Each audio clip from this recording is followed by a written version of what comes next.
Now, I'm going to hand the floor over to Cindy.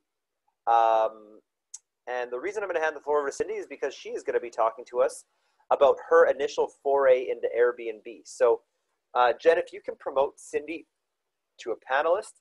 I'm really proud to introduce Cindy because she's recently joined the Mogul Realty Group, but she's been a realtor for a great many years. She's very experienced. She works with investor clients. She's from Red Deer and moving to Edmonton.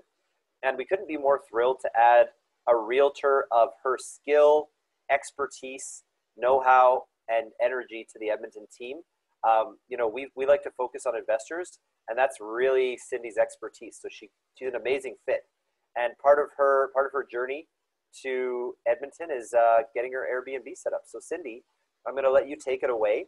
I'm going to turn my video off and my audio off and hand the floor over to you. Hi, James. Thank you for the intro. I'm going to figure out how to share my screen here on the presentation. Hope everyone's doing okay today.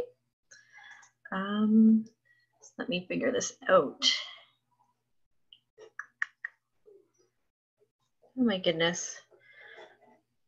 Just give me 1 second here. Cindy, it's the green screen share button right on the bottom.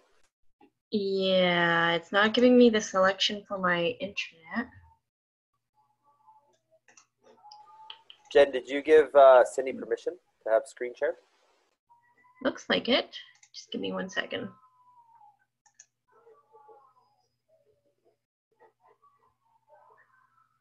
Sorry, guys. Okay. Can people see this? Yes, we can. Take it away, Cindy. Okay. Airbnb, my experience. This is my first Airbnb that I'm currently working. And as James mentioned, I just happened to use this strategy with my transition from living in Red Deer to being in Edmonton. So I guess for starters, I thought Airbnb was a great idea, and I actually helped some Australian clients do an Airbnb on their condo in Sylvan Lake, which overlooks the lake. And we had it rented for a whole month, and it made beautiful income for a one-bedroom condo. $1,300 for the month, fully furnished, beautifully decorated by the wife. And yeah, that was amazing. So I thought, I wanted to do an Airbnb too. Just didn't know how and when I would do it. So it actually landed in my lap this year earlier when I actually helped tenants of mine move from one of my rental homes, and they bought a house. So I converted that rental home. I moved into the basement due to a recent split with an ex. So I went into the mother-in-law suite in the basement and decided to turn the upstairs into an Airbnb, thinking that it would make more money as an Airbnb. If we were to rent it out month by month, it would make about $1,100 to $1,200 per month plus utilities for the tenants. But as an Airbnb, I've had it rented since May for the full months until now, and pretty much all of September and part of October. So it's doing really well for it being in Red Deer. Just let me figure out my screen here. So if I go back here, I feel like I'm talking to myself and a screen. Let me just open the chat. All right. So with Airbnb, Red Deer isn't, a real, center for Airbnb properties. It doesn't have lakefront or anything, but it's a great hub between Edmonton and Calgary, which is what I found for Airbnb users, mainly people visiting family and all. But interestingly enough, I found that for 3 full straight months, it's been renting out to contractors, right? So working on projects month by month. And they've been renting it out for 1 and 2 months at a time. And for half of August and all of September, I have families renting it out week by week. So it's doing pretty well for itself. And when it's fully rented for the month, I get about $1,600 for the month, as opposed to $1,100 plus utilities, so $1,600 including utilities. And so it's been doing really well. And for me, living in the basement for 3 days out of the week while I transition to Edmonton for 4 days of the week, it's going really good because my expenses are down with me renting the upstairs at $1,600 a month. And I actually rent the 2-car garage separately for $250 a month and the RV parking for $50. So it really minimizes my living in Red Deer as I transition to Edmonton right now. So what I found, oops, I keep bouncing around here. This is what I found out is that, yeah, you can get potentially higher income than a typical monthly house rental. Of course, you do have higher turnaround and a lot more maintenance when it comes to prepping it and restocking it for items as you need to accommodate tenants. I learned a lot about the Airbnb website. There's so much to learn and how to market it and how to get it ready. So I learned a lot from the clients that I had that had the condo unit in Sylvan. So that taught me a lot when it came to familiarizing myself with the Airbnb website and leveraging it to the best that I could to get the rentals that the income that I need. So I find it a very user-friendly website. I haven't had much experience with VRBOs. Go to the next slide here. Oops. So yeah, I did explain how I helped some clients with a 1-bedroom condo, and now I use my suited house, which is really good. And it has 2 separate entrances in the back, one to the basement suite and one to the patio. So it's a perfect Airbnb / suitable home in the future. What I've learned, which is huge, and I'm sure I can learn a lot more from the more experienced Airbnbers out there if they want to add any of their tidbits in the chat. Make it so that everyone can see, because I've made that mistake too, where it's just, you know, you're commenting to all the panelists. But no, I'd be happy to share all my information and learn from yours. Things that I've learned were trying to work your margins. So that's what I've done is, you know, trying to visualize how much it would make when it's fully rented for the month, and then kind of reverse tracking it so that, you know, if it only rents for half of the month for very minimal money, can I sustain that and for 3 months, like the winter months, that kind of thing. So you really have to think about, you know, the vacancies and whether it's sustainable through, you know, the slower months for rentability. Other things I've had to think about was, you know, your target audiences or customers. Are they families? Are they contractors? Is this, you know, a vacation property off Sylvan Lake or any lake? So you kind of want to accommodate, you know, the different types of people or audiences that you're going to be accommodating with your Airbnbs, and really dress up your advertising and properties to accommodate those audiences. One thing I learned about furniture is buying furniture from the brick. That was really interesting because they gave me a huge discount for what would have been $7,500. They brought it down to $4,000 for me because I did buy quite a bit of furniture with them, and I put it on a brick card. So what they did there was they deferred all the interest for 3 years, and I only have to pay $110 a month to pay down my balance to zero with zero interest. So I worked that into my numbers and the performance of the property month by month. And it's technically free furniture if you work it into your system that way. Other things I've learned was to consider a binder, like a little welcome, you know, page by page, showing your contacts, the local amenities, the locations, any maps, anything that you might find useful for tenants, they really do appreciate. And when you create an ad, you know, what I did being a realtor, naturally, I used professional photos. I, you know, created the details. You have to be clear with, you know, all the details of your property. I've already had a couple of comments from one tenant saying, oh, she didn't realize this and she didn't realize that, but it's all in the details. So if they read, then they really shouldn't be surprised. And you want to be clear with, you know, what all your property has to offer for everyone so that, you know, they're clear on things as well. I also have a smart access system going on in my house.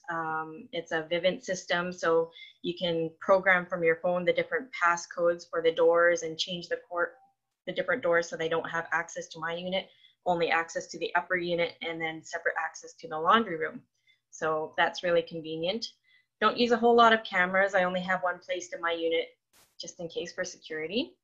And other little things that I thought of was, you know, cleaning lists for cleaners. I do bring in cleaners occasionally when I'm not there and I can't, you know, go through and clean up the place myself. And lists for inventory replenishment. You know, it's hard to keep track of all the little things. I found that, you know, the more you accommodate customers with the little things that they don't have to go out and shop for, or the little comforts from home, is really convenient and handy for them, like ironing board, a desk, you know, just lots of little things. Little things I didn't think about was like an ashtray for the outside for the smokers. And, you know, they ended up using my garbage can, so they chucked the butts into the garbage can, which really wasn't pleasant at all to clean. And pet friendly, I did have it pet friendly for the last 3 months. I'm kind of questioning on whether I want to keep it as pet friendly. I don't mind pets at all, but there's a lot of hair that comes with dogs when they shed.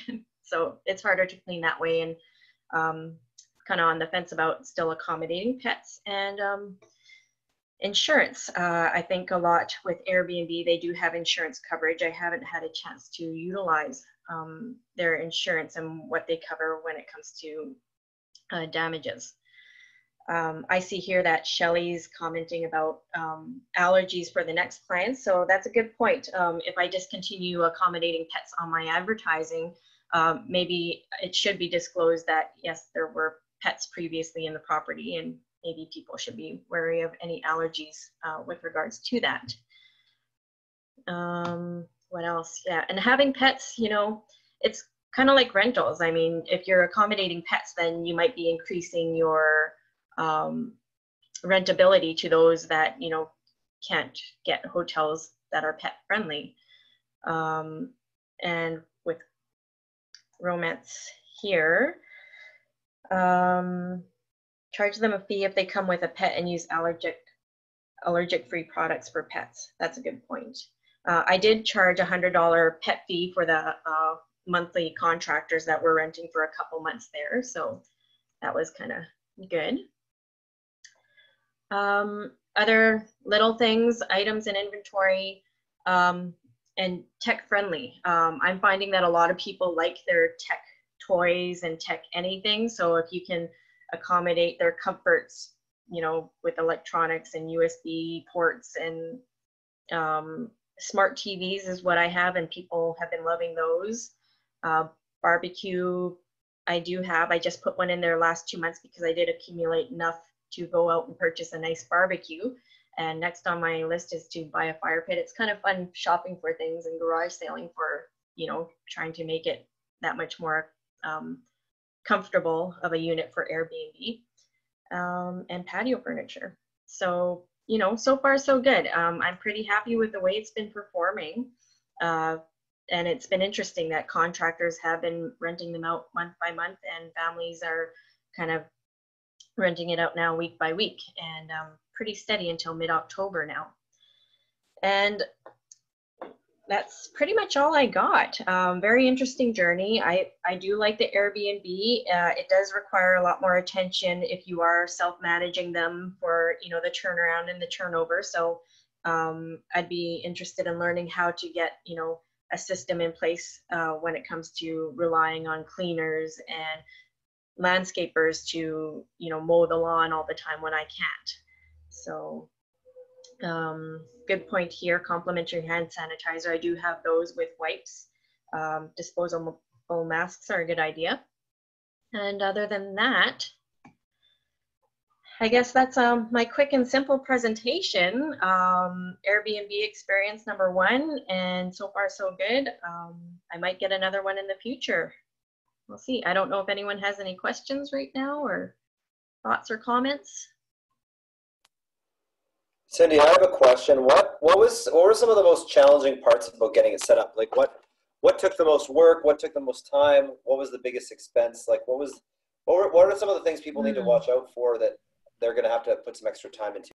Good question. Well, when I first started the Airbnb back in February, hoping that I'd get it rented in March, and then COVID hit, so that was kind of a flop for me until May. But you know, it's daunting trying to wrap your head around what all you need to consider to fill that place up and what people would find useful when it comes to furnishing and accommodating things. The most challenging was having all the furniture delivered between IKEA and the brick, and then putting all the furniture together. So I couldn't do it myself. I had to rely heavily on my boyfriend and his daughter to kind of help put things together, and that took a whole couple of weeks to kind of set things up, get things ready, have everything polished and good to go. So yeah, just furnishing and decorating would have probably been the most work. Does that answer your question? That's fantastic. All right. Does anybody else have any questions? Do you check with your insurance regarding Airbnb? I did an apartment and the insurance agency agreed. So yes, what was the insurance implications for you? Interesting. I haven't asked specifically about Airbnb insurance. I just have renter's insurance on there. So that would be something that I could clarify with my insurance company is, does it make a huge difference with short-term rental Airbnb type accommodation for insurance? If there's a difference with that and regular rental insurance. Airbnb also covers you with insurance, I believe, is what Shelley Visser is saying.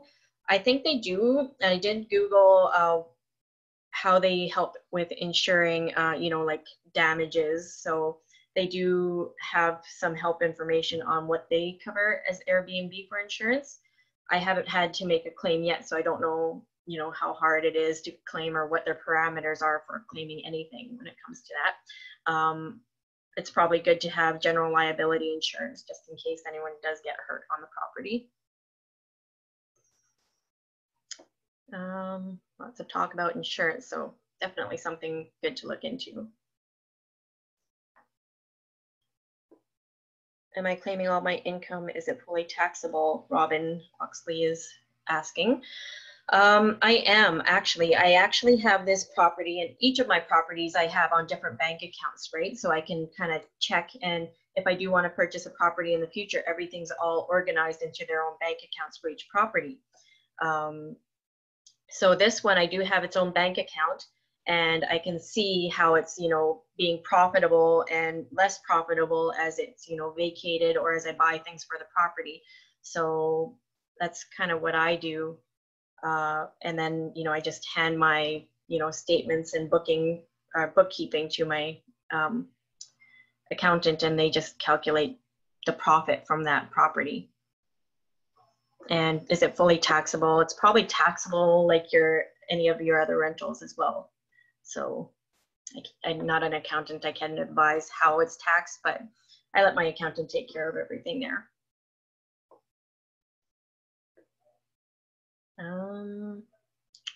Next question is a credit check or reference check for the Airbnb people. Credit check, reference check. I don't do that. I kind of rely on Airbnb to, you know, kind of screen them, keep track of the driver's licenses, which is one of the requirements that they have. I do check out the profiles of each of the renters to kind of see their past Airbnb renting and all the comments that they've had as tenants there. So I kind of just rely on, you know, the profiles of each there, and then rent it out, and if anything goes wrong, maybe insurance will cover it. And so far so good. I haven't had any bad tenants.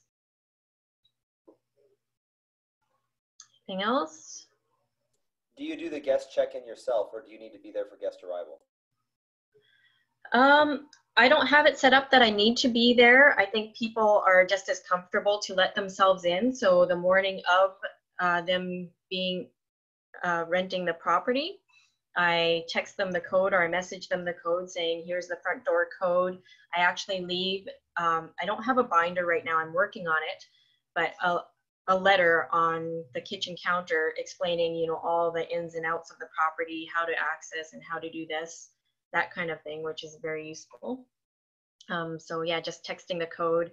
And then a lot of them have been very, you know, text friendly. So if they ever have questions or if they ever need anything, I'm pretty much on it to answer their questions or accommodate them as they need. What kind of furniture do I provide to the clients?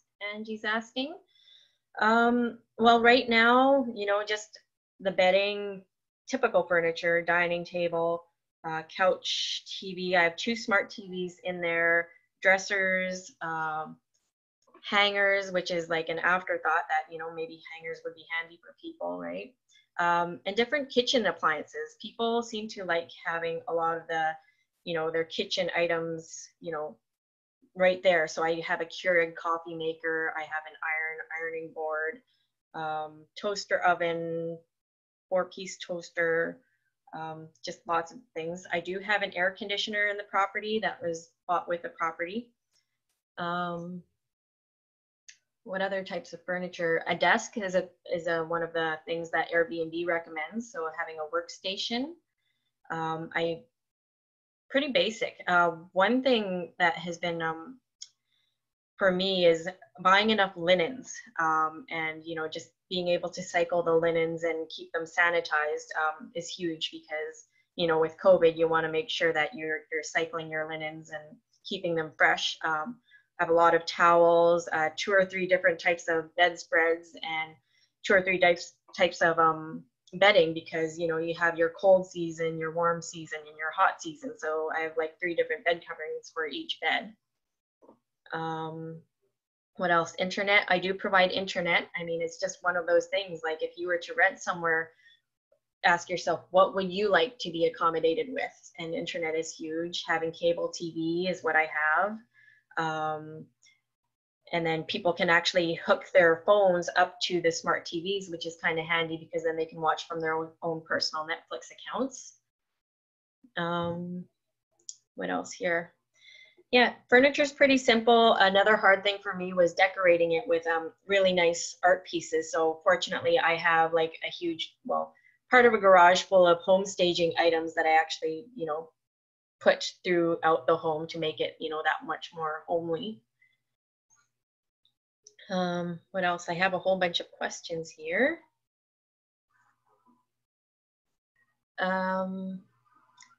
Bylaws, that's a really good question and a point. I'm not familiar with regards to Edmonton bylaws, but I know that in Sylvan, they actually don't allow short-term rentals in the town, which is very interesting. Although I do know a bunch of people that do have Airbnbs. So it's just one of those things. When I talk to the town, it seems like they have these items in place, but they'll only enforce them as they feel necessary. So I feel like, you know, if there's any issues with Airbnbs, they can just like shut things down. But for now, I'm familiar with a bunch of Airbnbs in Sylvan, even though their bylaws say that, you know, no short-term rentals. So it's interesting to look into your municipality's limitations when it comes to, you know, maybe Airbnb, and see what they have. I heard of one town requiring business licenses to run Airbnbs. Red Deer for Airbnbs, I emailed them and they said they don't have anything limiting you being able to put up Airbnbs either, although they do have it on the agenda for, I think it's next year, that they're going to discuss about, you know, adding Airbnbs into their bylaws and what the requirements are for what they'll have for people to provide those in Red Deer. So in here it says Edmonton bylaw about, is there an Edmonton bylaw about only being able to rent 2 rooms if you live in the property? Does that relate to living in a separate suite? And does it matter if you have a legal suite or in-law suite if you decide to live in the basement and rent the main floor? It's a good question. Again, I don't know about Edmonton bylaw. Maybe James can add to that. I'm gonna jump in there. Sure. I'm not really. Yeah, we're gonna have to take that one offline because that's a specific question, and I'm not sure if that even applies to Airbnb. Mm-hmm. But we do. You know what? Why don't we keep this going on the group chat, because I want to make sure we have enough time for Tyler, because I think he's going to get a lot of Q&A as well. Okay. So Cindy, thank you so much for sharing your story in your first kind of jump into the Airbnb world. I know it's a little bit stressful. I know there's some nerves associated with it. And you know, congratulations on just being brave and trying something new in your portfolio and having so much initial success with it. So we Yeah, definitely it's been appreciate interesting. that you're willing to share the story. Thank you. Yeah, it's been a good learning experience and hope to learn from other people as well.